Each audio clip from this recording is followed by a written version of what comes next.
पसीने आ रहे हैं, ऐसा लग रहा है पाम्स में स्वेटिंग हो रही है, ऐसा लग रहा है कि धड़कनें तेज हो रही हैं, ऐसा लग रहा है कि मैंने ये सिनेरियो पूरा खराब कर दिया तो, या वो इंसान मेरे बारे में क्या सोचेगा जिसको या तो मैं पहली बार डेट करने जा रही हूँ या शादी के लिए मिलने जा रहा हूँ। सो अगर ऐसा हो रहा है ना तो it is very normal. Anxious होना बिफोर किसी से मिलना और ये सोचना, क्योंकि बहुत बड़ा फैसला है ज़िंदगी किसके साथ बिताने जा रहे हैं, इज़ वेरी नॉर्मल। मेरे भी पसीने छूट गए थे दोस्तों जब मैं पहली बार अपने हस्बैंड से मिली थी। ऐसा लगा था पता नहीं कैसा इंसान होगा और थोड़ी सी मीटिंग में हम कैसे जानेंगे कि हम अपनी पूरी ज़िंदगी इनके साथ बिता सकते हैं या नहीं। और मैं तो आपको बहुत पुरानी बात बता रही हूँ, बहुत पहले तो इतना भी नहीं होता था अरेंज्ड मैरिजेस में कि हम बहुत ज़्यादा वक्त एक साथ स्पेंड कर रहे हैं। फ़ोनों पे बातें होती थी, वो भी हमारा जब फ़ोन आया था तो इनकमिंग भी फ्री नहीं थी। So coming back to this दोस्तों, आज की वीडियो है कि हाउ टू, कैसे आप अपनी इस एंजाइटी को कंट्रोल कर सकते हो अगर आप किसी नए रिलेशनशिप के लिए किसी से मिलने जा रहे हो। दोस्तों, एंजाइटी होनी जब आप शादी के लिए या किसी रिलेशनशिप के लिए किसी से मिलने जाते हो क्योंकि आप अपना फ्यूचर उसके साथ स्पेंड करने चाहते हो, इसलिए होनी जायज़ है, ये नॉर्मल है। क्योंकि कैसे आप अपने फ्यूचर का कल का तो पता नहीं है, हम लाइफ के बारे में कैसे ऐसे सोच सकते हैं। और इंडिया में या वर्ल्ड में जितने डिवोर्सेस रेट बढ़ रहे हैं, जितने ब्रेकअप्स बढ़ रहे हैं, उसके हिसाब से एंग्शियस होना तो और भी जायज़ है।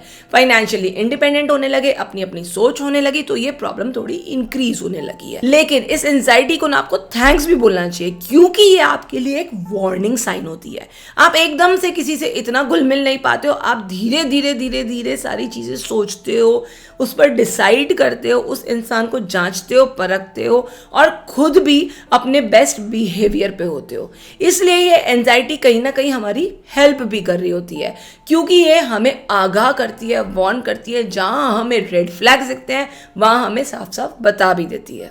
सो आइए अब एंजाइटी को कैसे कम करते हैं। सो कुछ प्रैक्टिकल टिप्स हमारी तरफ से आपके लिए। Number 1, flip the script. Script हमारी यूजुअली जब हम किसी से मिलने जाते हैं तो पता है कैसी होती है, पता नहीं उन्हें मैं पसंद आऊँगी नहीं आऊँगी, पता नहीं उनको चॉइस मेरी पसंद आएगी नहीं आएगी, मैं खाने में क्या ऑर्डर करूँ वो ऑकवर्ड तो नहीं लगेगा, मैं क्या पहन के जाऊँ, मैं कैसी लगूंगी। फ्लिप कर दो स्क्रिप्ट को दोस्तों। इसको ऐसे फ्लिप करो कि मैं उन्हें पसंद आऊँगी नहीं आऊँगी से वो मुझे पसंद आएंगे या नहीं आएंगे, मेरे विचार और उनके विचार मिलेंगे या नहीं मिलेंगे, उनकी चॉइसेस मेरे साथ अलाइन होंगी या नहीं होंगी। ज़रूरी नहीं है कि एक इंसान इतना रिजिड हो कि आप ही बेंड करो। ये आपको कॉन्फिडेंस देगा कि आपके पास भी थोड़ा कंट्रोल और थोड़ी पावर है डिसाइड करने की कि आप भी इस रिलेशनशिप में इक्वल है। Tip number 2, breathe like you mean it.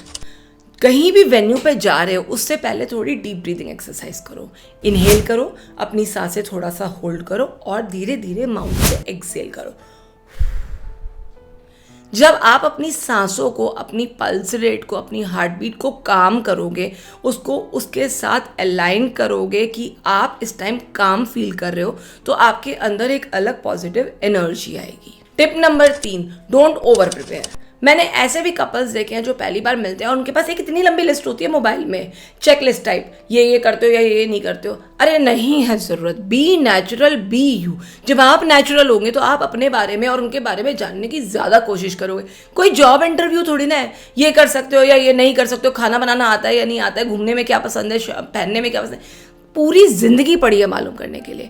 इसलिए नेचुरली एक दोस्ती डेवलप करो। अगर वो दोस्ती डेवलप होती है then they are the right person for you. Tip number 4, comfort के लिए ड्रेस करिए, क्योंकि कंफर्ट हमेशा स्टाइल से बड़ा होता है। पता चला आपने कुछ बहुत ऑकवर्ड ड्रेस पहन लिया या सीजन अप्रोप्रिएट नहीं पहनी है और आप बहुत अनकंफर्टेबल फील कर रहे हो।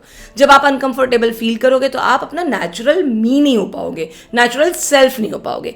इसलिए हमेशा despite of everything dress in what you feel comfortable and confident. और टिप नंबर 5 दोस्तों, अपने आप को बार बार रिमाइंडर देना कि ये एक कॉन्वर्जेशन है। कोई कमिटमेंट आपने नहीं करी है, कोई लाइफ टाइम आपने कमिटमेंट करके कुछ भी साइन नहीं किया है, कोई मैरिज नहीं हुई है या फिर कोई रिलेशनशिप अभी नहीं बनी है। ये एक कॉन्वर्जेशन है और कॉन्वर्जेशन तो दो आम इंसानों के बीच में भी हो सकती है, दो दोस्ती की शुरुआत भी हो सकती है। सो कॉन्वर्जेशन तो आप यूजुअली करते ही रहते हो, ऑफिस में, ट्रेन्स में, जाते आते बसेस में, कहीं पे भी कर लेते हो। So it's just a conversation. और अगर फिर भी इन टिप्स के बाद आप ब्लैंक आउट फील करते हो, नर्वस फील करते हो, तो आप बोलो। सो आप बोल सकते हो, आज मैं थोड़ा सा नर्वस फील कर रही हूँ but I am not usually like this. I hope you understand. आप ऐसे बोलोगे तो अगला इंसान भी समझेगा, क्योंकि आपको कॉन्फिडेंस ओवर करके फेक नहीं करना है। नर्वस होना चलेगा, पर ओवर कॉन्फिडेंट होना या फेक करना कॉन्फिडेंस नहीं चलेगा, वो साफ दिखता है। सो बी यू, जैसा फील कर रहे हो वैसे रहो, नॉर्मल रहो। नॉर्मल दोस्तों से जैसे बात करते हो, घर वालों से जैसे बात करते हो वैसे ही बात करो। हाँ, थोड़ी कॉन्वर्जेशन गार्डेड ज़रूर होगी क्योंकि अनजाने हो, लेकिन धीरे धीरे धीरे धीरे बातों का फ्लो अपने आप ऑटोमेटिकली आपको कंफर्टेबल फील करा देगा। सो दोस्तों, हमें कमेंट बॉक्स में ज़रूर बताइए आपका सबसे बड़ा रिश्ता फियर या रिलेशनशिप फियर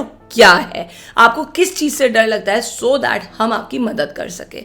और अगर आपको ये वीडियो अच्छा लगा है या किसी ऐसे इंसान को सुनना चाहिए, उसे प्लीज़ आप शेयर कीजिए, उसे सब्सक्राइब कराइए और लाइक कीजिएगा। बेल नोटिफिकेशन पे प्रेस करिए, क्योंकि हम फिर मिलेंगे आपसे, ये वादा है हमारा। फिर मिलेंगे, जल्दी मिलेंगे। तब तक के लिए साइनिंग ऑफ, डॉक्टर गरिमा गुप्ता। बाय।